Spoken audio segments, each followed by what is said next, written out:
Hi, I'm Madeline from Sheen Slings, and this is how to carry outwards facing with the Beco Gemini. So first thing I'm going to do is just pop the waistband on and make sure that I can get this nice and snug, particularly for outward facing. Baby's weight pulling away from me is going to put extra pressure on my back, so it's particularly important that I get this nice and high and nice and snug so that when I put weight on it, it doesn't move. And then the second and probably most important thing is to check that I am set up for outward facing. So right now I'm set up for inward. I'm going to undo these and I'm going to fold them in and re-popper them here. This is really important because this changes the shape of the seat, allowing baby's legs to go forwards. If I try and forward face them without doing this, that's going to be too much pressure on their legs. So I've got the waistband on nice and snug. I've got this set to the narrow position with the two buttons, the two poppers popped in. Now I'm going to let that drop down and I'm going to get my baby.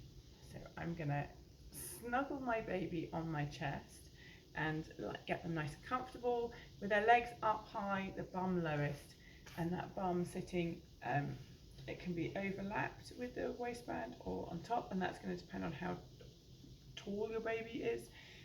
If they're not so tall, we want to overlap so that the panel doesn't come up too high. So I'm going to overlap, bring this panel up, and we're looking for this to sit no higher than than a little bit under their chin. So you can sit them a little bit lower to use up more panel under them if you need to, or if this isn't coming high enough, sit them a little higher and release some of this trapped fabric from under their bottom. And now we're here, we can do up the straps. I'm doing them crossed, but you can do them crossed or rucksack, whatever you prefer, and I've shown both in other videos with this carrier, so go check that out if you need the other one.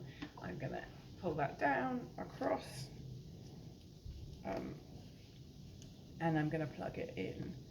Here we go. And I should say there's no difference between the two, they're both equally good, it's just that I find this one more comfortable, but if you find H more comfortable, please do that. So again, I'm going to pull it down across, and then I'm going to plug it in. And when I'm here, I can make any adjustments I need to make, check that baby's got access to their hands. And so you can see my baby sunk down a little bit, I'm going to try and trap a little bit more under their bottom. There we go. And I might need to adjust that to make that stay. And now I've done this, my strap's loose, so I'm going to support baby's weight, wiggle anything loose over towards me. If I can catch this end, I can tighten this end, but I actually can't, so I'll tighten it from this direction. And then I'm going to do the same here. I'm going to wiggle anything loose towards the buckle, and actually this one I can catch this side, so I'm going to tighten by pulling forwards, or I can tighten this one by pulling backwards. And there you go. This is, and we can just again check how they're sitting, sat, check they're sitting.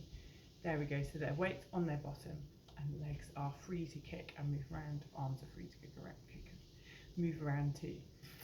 If you have any questions about this position at all, please do get in contact. And please remember, baby must be awake and alert at all times when forward facing.